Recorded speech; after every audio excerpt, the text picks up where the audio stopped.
Hello बच्चों, तो क्या हालचाल। एकदम बढ़िया। उम्मीद करते हैं आप ठीक होंगे और तैयारी भी आपकी बेहतर तरीके से चल रही होगी। तो ये अपना राजनीति चल रही है 12th एमपी बोर्ड की, जिसमें देखेंगे चैप्टर 2 के मोस्ट इम्पोर्टेंट ऑब्जेक्टिव। पार्ट का नाम है एक दल के प्रभुत्व का दौर। इसमें देखेंगे जो पिछले साल क्वेश्चन आए हुए हैं और जो मोस्ट इम्पोर्टेंट है इस साल आ सकते हैं 2026 में। तो फर्स्ट क्वेश्चन है अपना, 1952 के चुनावों में कुल मतदाताओं में केवल साक्षर मतदाताओं का प्रतिशत क्या था? तो ये था अपना 15%। मतलब साक्षर जो डालने वाला वोट था ना, वो कितने परसेंट था? 15%। दूसरा है, भारतीय राजनीति में 1952 से 1967 तक जिस दल का वर्चस्व रहा वो कौन सी थी? तो कांग्रेस थी, क्योंकि कांग्रेस ने देश को आज़ाद करवाने के लिए महत्वपूर्ण भूमिका निभाई थी और सबके सामने भी वही थी, इसलिए उसका वर्चस्व रहा था। तीसरा है, भारतीय राजनीति में कांग्रेसी प्रबुद्ध को कांग्रेस सिस्टम का नाम देने वाले जो विद्वान थे वो कौन थे? वो थे रजनी कोठारी। नाम याद रखना, क्या थे? रजनी कोठारी। अगला है चौथा, निम्नांकित में कौन सा दल पहले आम चुनावों में दूसरे स्थान पर रहा था? मतलब पहला जो आम चुनाव हुआ था ना, उसमें दूसरे स्थान पर रहा था। ये था कम्युनिस्ट पार्टी। ठीक है, याद रखना। पांचवा है, जनवरी 1950 में स्थापित भारतीय चुनाव आयोग के पहले चुनाव आयुक्त कौन थे? तो ये थे अपने कौन से? सुकुमार सेन। इनका नाम याद रखना। छठा है, निम्नांकित में 1952 से 67 में कांग्रेस से विरोध हेतु उत्तरदायी तत्व नहीं है। तो कौन सा नहीं है? मजबूत क्षेत्रीय आकांक्षा, ये नहीं है, बाकी सब सही है। राष्ट्रीय आंदोलन को विरासत, कुशल नेतृत्व क्षमता, विभाजित विपक्षी दल, ये सब थे। ठीक है, अगला है सातवां, कांग्रेस का विभाजन कब हुआ था? ये हुआ था 1969 में। ठीक है, कांग्रेस अलग हो गई थी, इससे एक पार्टी अलग हो गई थी। छठा है, आठवां है अपने पास, निम्नलिखित में कौन सा कांग्रेस सोशलिस्ट पार्टी से नहीं जुड़े थे? तो कौन नहीं जुड़े थे? EMM नंबूदरी पाद, ये नहीं जुड़े थे, बाकी सब जुड़े हुए थे। जयप्रकाश नारायण, राम मनोहर लोहिया और पट्टाभी सीतारामैया।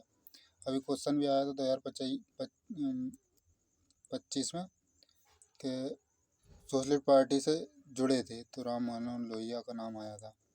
अब देखते हैं रिक्त स्थान की पूर्ति कीजिए। मौलाना अबुल कलाम, जो भारत के प्रथम शिक्षा मंत्री भी थे, नाम याद रखना।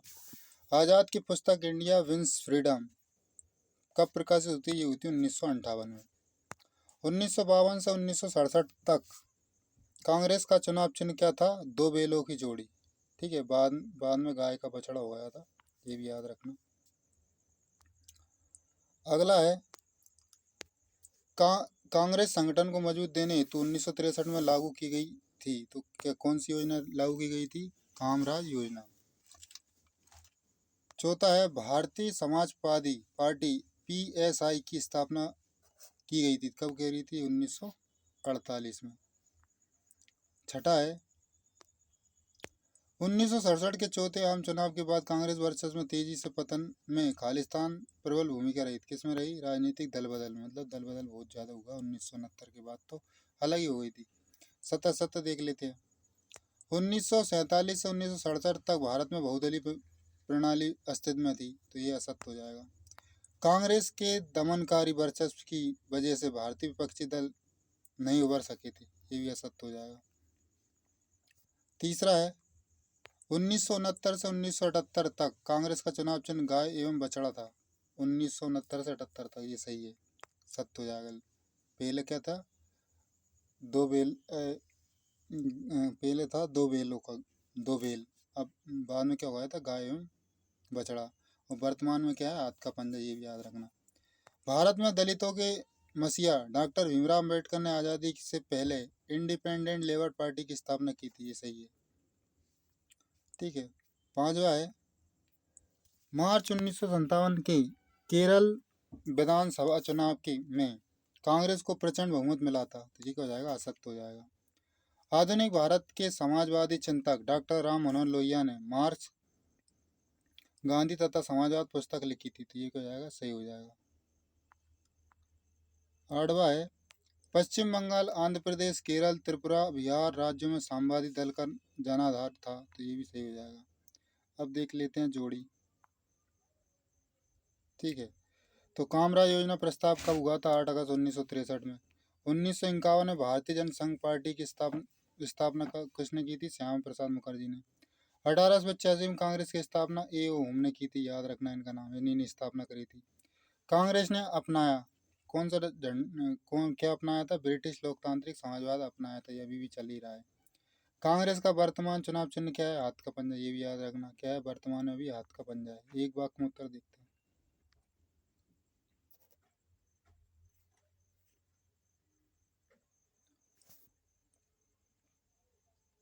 भारत में एक दल प्रधानता के युग में किस दल को सर्वाधिक प्रभावशाली माना गया है? तो ये थे भारतीय कांग्रेस पार्टी।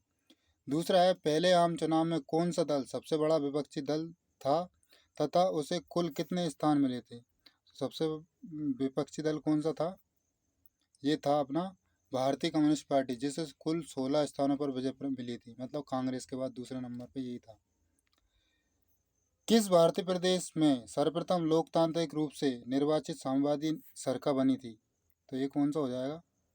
ये हो जाएगा केरल। चौथा है, कांग्रेस सोशलिस्ट पार्टी के संस्थापक कौन थे? तो ये थे आचार्य नरेंद्र देव। पांचवा है, नेहरू मंत्रिमंडल के उस मंत्री का नाम लिखिए जिन्होंने एक बड़ी रेल दुर्घटना नैतिक जिम्मेदारी स्वीकारते हुए रेल मंत्री पद त्याग दिया था। ये थे लाल बहादुर शास्त्री, नाम याद रखना। छठा है, गरीबी हटाओ का लोकप्रिय नारा किसके द्वारा किया गया था? तो ये थे श्रीमती इंदिरा गांधी। आठवा है, जय जवान जय किसान का नारा संबंधित किससे है? तो लाल बहादुर शास्त्री से। अपना नवा है लास्ट, ए के गोपालन तथा एस एंडागे किस दल से संबंधित थे? ये थे भारतीय कम्युनिस्ट पार्टी। उस टाइम पे बहुत बड़ी पार्टी थी ये, लेकिन कांग्रेस का वर्चस्व ज़्यादा था, इस चक्कर में ये सफल ना हो पाई। प्लीज़ चैनल को लाइक और सब्सक्राइब जरूर करना और अपने दोस्तों के पास जरूर भेजना। जय हिंद।